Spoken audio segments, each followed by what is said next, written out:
오늘 설명드릴 내용이 프레임 관련된 내용하고 도면 그리고 프레젠테이션에 대한 내용으로 설명을 드리도록 할 예정이에요. 먼저는 프레임에 대한 내용 설명을 드리기 위해서 프레임은 실질 조립품에서 작업이 되는 부분이지만 우선은 조립품에 로드할 부품이 있어야지 부품에 작성한 스케치의 외곽 라인을 따라서 프레임을 생성하는 개념이라고 보시면 될 것 같아요. 그래서 우선은 부품 문서를 하나 생성하고 부품 문서 쪽에 3D 스케치 어제 설명을 드렸었죠. 3D 스케치를 통해서 먼저는 라인을 생성해 주도록 하겠습니다. 3D 스케치 생성하는 방법 기억하실까요? 위쪽에 3D 모형 탭을 클릭하시면 첫 번째 스케치 패널에 2D 스케치 시작 아래쪽에 있는 3D 스케치 시작으로 해서 3D 스케치를 실행해 주시면 되는데 이때 먼저는 왼쪽에 원점 폴더 확장을 해주셔서 중심점이라는 항목을 가시성을 켜주셔야 화면 내에 표시가 되겠죠. 그래서 가시성을 켜주시고 보여지는 중심점 시작으로 해서 스케치, 3D 스케치를 우선 생성해 보도록 하겠습니다. 이 프레임과 같은 경우에 어제 잠깐 말씀을 드렸는데 그 조립품에 어떤 제품이 있다라고 했을 때 아래쪽에 지지대라든지 또는 뭐 건설 현장에서도 프레임이 사용이 되죠. 이런 파이핑 같은 것들이라고 보시면 될 것 같아요. 두 번째 날 정도에 말씀드렸던 것 같은데 라이브러리에 이런 프레임의 프로파일을 구성을 해주실 수가 있어요. 그래서 단면에 대한 정보를 통해서 프로파일을 라이브러리화해서 여기 기본적으로 구성되어 있는 프레임에 대한 단면이 아니라 회사에서 뭐 특별하게 사용하는 어떠한 프로파일이 있다라고 했을 때에는 따로 추가해서 사용할 수 있다라고 보시면 될 것 같아요. 그래서 스케치 하단에 있는 3D 스케치 시작을 통해서 우선은 3D 스케치를 시작해 주도록 하겠습니다. 3D 스케치를 시작했을 때 3D 스케치 화면으로 일단 진행이 되는 게 보여요.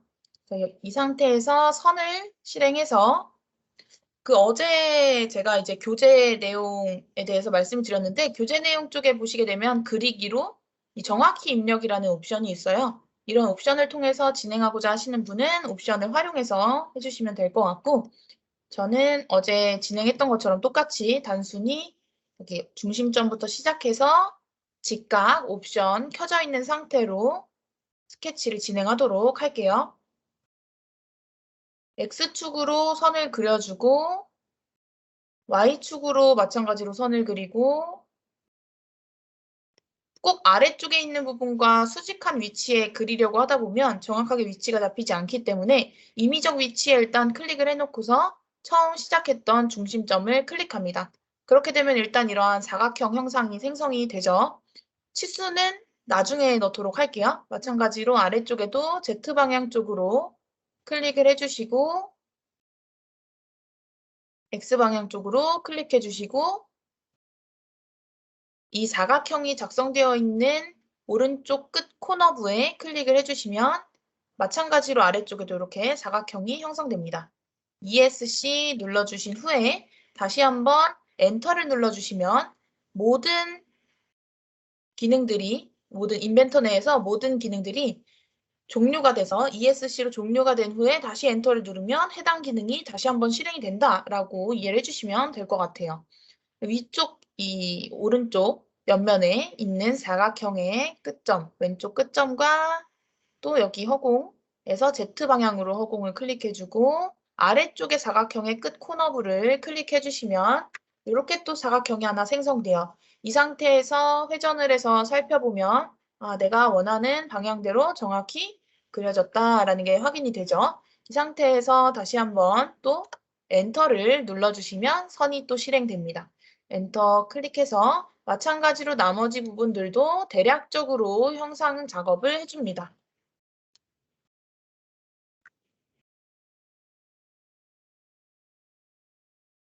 이렇게 클릭을 해서 일단은 육면체의 외곽 라인을 생성했어요. 이렇게 생성해놓고 어제 설명드렸던 것과 같이 이 선은 왼쪽 하단에 보이는 이 좌표계에서 나타내주는 것처럼 Y축 방향으로 따라간다 라고 지정을 해주도록 할게요. 그래서 위쪽에 이 구속 조건 패널에서 Y축 방향을 먼저 실행을 해놓고 Y축 방향을 따라가야 할 이 스케치 요소들을 클릭해 주시게 되면 이렇게 오류창이 팝업되는 건 이미 Y축 방향에 구속 조건이 들어가 있는 상태다라고 보시면 될 것 같아요. 제대로 적용되는 것은 따로 팝업창이 나타나지 않고 바로 구속 조건이 들어가는 게 보입니다. 그리고 나서 위쪽에 보시게 되면 또 이 라인과 같은 경우에는 Z방향이죠. Z방향을 따라가야 하는 것들도 마찬가지로 클릭을 해줍니다. 아까랑 똑같이 이미 적용된 것들에는 알림창이 팝업이 되고 적용이 되어야 할 것에는 바로 적용이 되면서 구속 조건이 잡히는 게 보여요. 이 상태에서 치수를 입력해 보도록 할게요. 아래쪽의 라인 또는 위쪽에 있는 라인을 클릭해서 이 가로에 대한 선을 입력해 주도록 하겠습니다. 3D 스케치에서도 컨트롤 Z는 적용돼요. 근데 혹시나 제가 두 번째 날 말씀드렸던 것처럼 도구 쪽에서 응용 프로그램 옵션이 아니라 그 도구 쪽에 사용자화에 키보드 탭이 있었죠. 이 키보드 탭에서 혹시나 어떤 환경에 3D 스케치에서 사용하는 부분에 뭐 컨트롤 Z가 적용이 되어 있지 않다든지 이 부분에서 그 컨트롤 Z에 대한 단축키가 적용이 되어 있지 않다든지 이거를 한번 확인해 주시면 좋을 것 같아요. 혹시나 기능이 실행되어 있다라고 하면 ESC를 누르고 컨트롤 Z를 한번 해보시면 정상적으로 적용될 수도 있어요. 또 간혹가다 그런 경우도 있는데 이 컨트롤 Z라고 하는 것도 어떻게 보면 명령을 취소하는 개념이죠.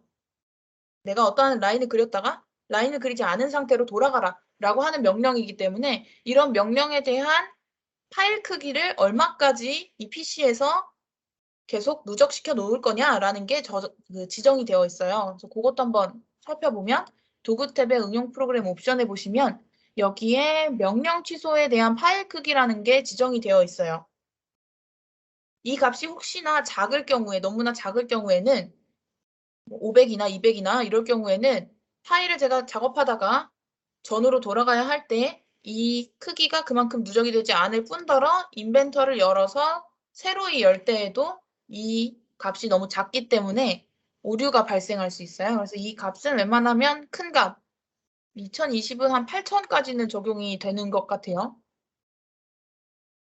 그래서 큰 값으로 해서 입력을 해주시게 되면 컨트롤 Z를 누르기 위한 명령 취소에 대한 파일 크기를 크게 가져감으로써 뒤로 돌아가는 횟수가 많아진다라고 보시면 될 것 같아요.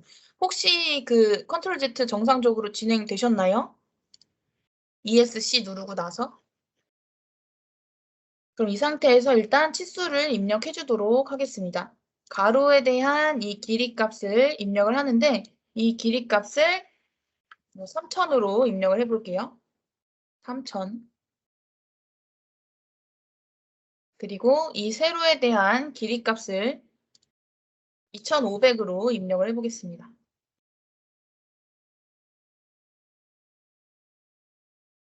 이 높이에 대한 값을 1800으로 입력을 해볼게요.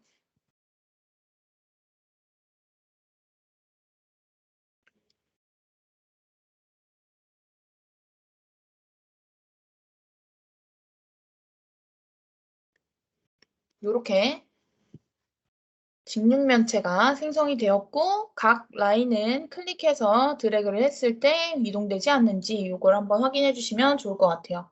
이 3D 스케치와 같은 경우엔 우측 하단에 어떠한 알림 창으로 해서 이게 지금 완전 구속이 됐다 안 됐다를 판별할 수는 없어요. 그래서 대략적으로 이제 작업해야 되는 모든 요소에 내가 원하는 사이즈가 적용됐고 원하는 사이즈로 지정이 되어 있는지만 확인을 해주시면 될 것 같아요. 이 상태로 일단 컨트롤 S로 저장을 해주도록 하겠습니다.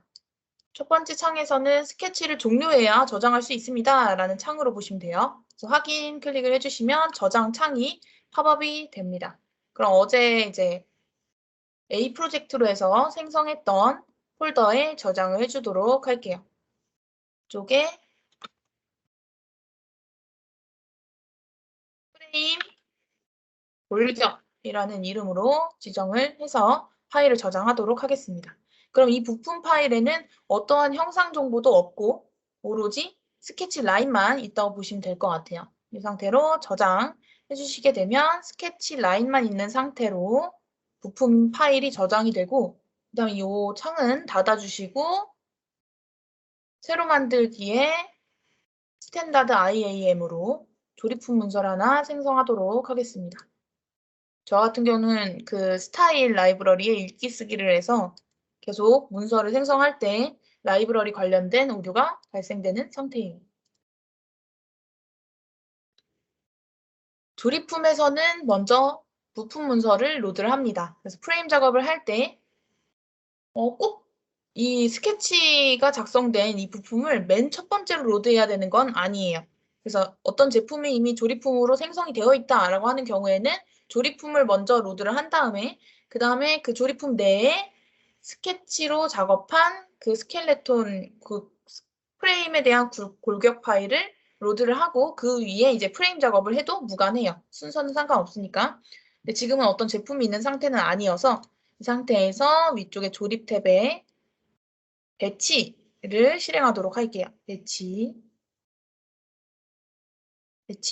실행을 해주셔서 이 안에 저장을 먼저 저장이 되어 있는 파일을 로드하도록 할게요. 아까 저장한 폴더 내에 프레임 골격이라는 부품이 보여요. 이 프레임 골격이라는 부품을 열기를 해주시면 어제 첫 번째 부품을 로드했던 것처럼 이렇게 입력이 됩니다. 혹시나 제가 어제 말씀드렸던 조립품에서 첫 번째 부품은 원점에 고정해라 라는 옵션이 활성화되어 있지 않다면 우클릭해서 원점에 고정 배치를 해주시면 될 것 같아요. 그렇게 되면 이 부품의 원점과 그리고 조립품에 있는 원점이 일치되는 걸 보실 수가 있습니다. 두 개가 일치가 되었죠.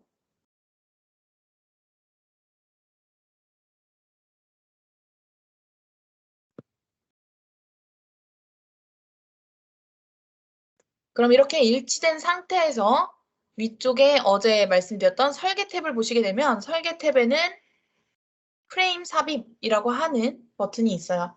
이 프레임을 삽입하기 위해서는 이 조립품은 먼저 저장이 되어 있어야만 프레임을 적용할 수 있어요. 그래서 컨트롤 S로 이 조립품을 먼저 저장해 주도록 하겠습니다. 이 조립품은 프레임 이라고 하는 이름으로 저장을 할게요.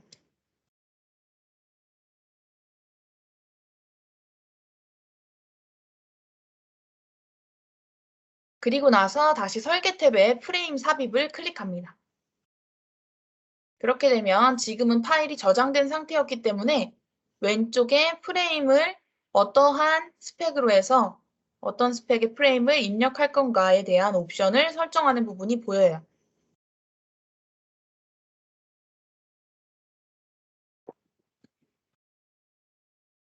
그럼 이 옵션 중에 먼저 첫 번째 배치라는 부분에서는 어떠한 선에 어떠한 스펙으로 해서 프레임을 입력할 건가에 대한 부분입니다. 그래서 선을 선택하게끔 되어 있고 그 방향에 대해서도 전환을 할 수가 있다 보시면 돼요. 그리고 그 아래쪽 보시게 되면 이 범주라는 부분에서는 가장 상단에서의 분류라고 보시면 될 것 같아요. 그래서 클릭을 해보면 이 프레임에 대한 형상 정보를 먼저 선택을 합니다. 그래서 사각형이냐, 원형이냐 이것들은 일반적으로 인벤터리를 설치하면 함께 설치되는 일반 라이브러리라고 보시면 돼요. 대부분 다른 회사들이 대형금속이라는 데에서 많이 다운로드 받아서 사용하시더라고요. 그래서 대형금속이라는 걸 다운로드 하시게 되면 여기서 어떤 사각형을 클릭을 했을 때 이 아래 표준에 뭐 대형금속이라는 게 추가되는 경우도 있습니다. 그래서 그 먼저는 이 작업할 프레임에 대한 형상이 내가 원하는 건 지금 이 사각형, 직사각형으로 되어 있는 프로파일로 해서 프레임 작업을 할 겁니다. 라고 클릭을 해주시면 범주로 먼저 선택이 되고 이 범주인데 이 범주에 포함되는 것 중에서 표준은 어떤 것으로 설정을 할 것인가를 그 아래쪽에 정하게 돼요. 그래서 여기서 예를 들어서 ISO라는 것으로 선택을 해주시면 사각형인데 ISO인 것 중에 또 패밀리는 그 하위에 있는 레벨이라 보시면 돼요. 그 중에서 어떤 걸 선택할 건지.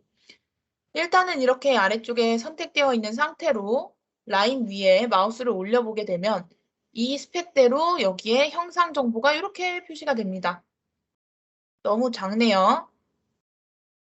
다시 이 범주라는 것에 보시게 되면 여기서 사각형이나 직사각형 튜브라는 것도 보입니다. 요거를 또 한번 클릭을 해볼게요.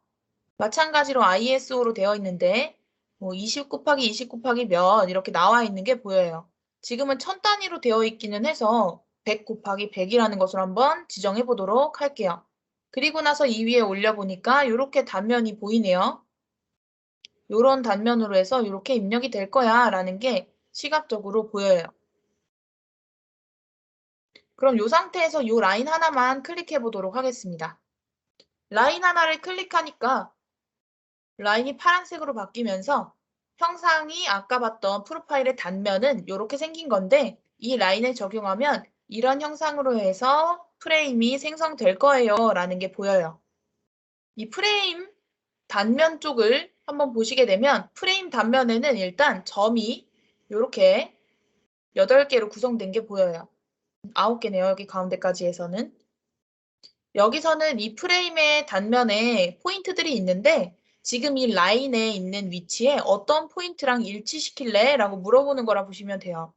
여기서는 이 사각형에 어떠한 점을 클릭하시면 그 점과 라인과 일치된다고 보시면 돼요. 그래서 클릭해보면서 매치돼야 될 곳을 지정해 주시면 됩니다. 지금은 가운데로 입력을 해보고요. 만약에 이 프레임 기능을 모르신다면 하나하나 이 사각형을 그려서 부품으로 저장하고 이 길이의 사각형을 그려서 부품으로 저장하고 이 길이의 사각형을 그려서 부품으로 저장해서 하나하나 불러와서 조립품에서 조립을 한다던가 또는 제가 이제 설명드렸던 멀티바디 개념의 솔리드로 작업을 하는 경우 멀티바디로 하나하나 부품에서 돌출을 해서 만드는 경우도 봤어요. 만약에 이 기능을 알고 있었더라면 바로 이 기능을 사용해서 라인만 그려놓고 그 라인을 선택해서 프레임 작업을 할 수 있었겠죠. 한번 여기 보시면 이 프레임의 단면에는 핸들러도 있어요. 이 핸들러를 통해서 클릭해서 드래그를 해보게 되면 내가 원하는 지정하는 각도만큼 회전을 할 수가 있다는 것도 볼 수 있습니다. 회전에 대한 정확한 값은 왼쪽에 보시면 방향이라는 데에도 마찬가지로 회전에 대한 지정값을 타이핑해서 입력할 수도 있어요.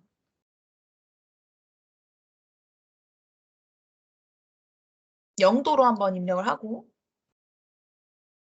작업했던 모든 라인을 클릭해 보도록 할게요. 여기서 확인되는 모든 라인.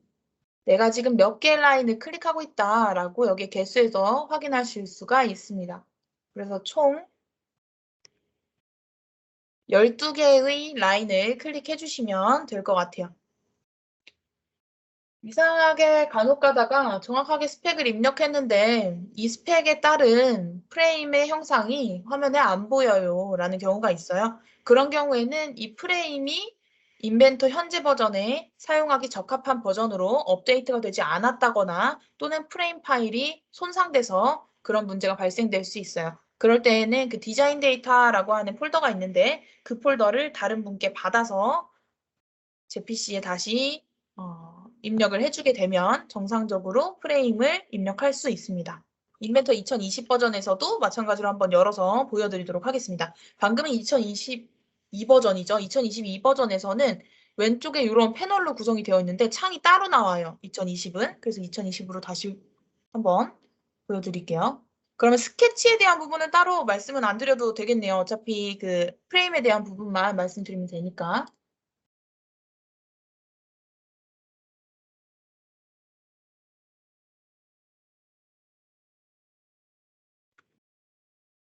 스케치만 빠르게 진행하겠습니다.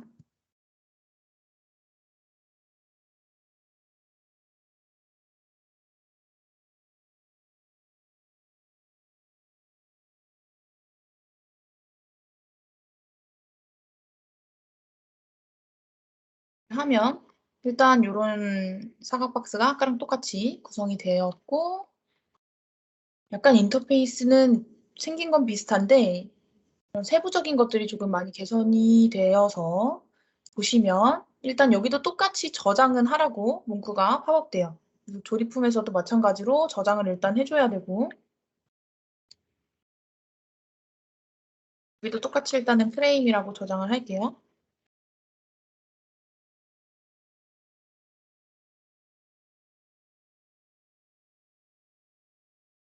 그리고 나서 프레임 삽입을 하게 되면 안타깝지만 지금 제 쪽에서 정상적으로 되지 않아서 말씀을 드리면 2022하 버전에서는 이런 형상으로 창이 팝업이 될 거예요. 맞으시죠? 이 창에서 보시게 되면 아까 전에 그 단면 프레임에서 화면에서 직접 클릭할 수 있었던 부분이 여기 이 창에서 보이시는 것처럼 이 각 포인트를 클릭해서 적용이 된다고 보시면 돼요. 지금 이 라인의 중심점을 이 프로파일에 어느 위치와 일치를 시킬 건지를 선택하게 됩니다. 그리고 나서 왼쪽에서 이 스탠다드에 대한 부분으로 지정을 하게 돼요. 그래서 여기서 어떤 형상으로 지정을 할 것인지 스탠다드에서 아까 보셨던 것처럼 그 리스트에서 선택을 해서 들어간다고 보시면 돼요.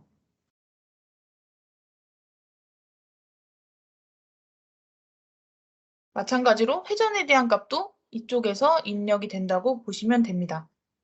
여기서는 라인 선택을 하실 때 라인 선택에 대한 어떠한 창은 있진 않기 때문에 라인 선택에서는 바로 어떤 위치를 클릭하진 않고 여기서 셀렉트라는 거가 활성화되어 있을 때 라인을 클릭하시게 되면 그 라인의 예시 이미지가 확인이 돼요. 확인을 하신 후에 확인 버튼을 클릭하시면 되고 2020 버전에서는 일단 회전에 대한 부분은 여기에 명시가 될 거예요. 그래서 회전에 대한 부분은 화면에서도 명시가 되기 때문에 핸들러 클릭해서 이동을 통해서 방향을 회전하실 수도 있습니다.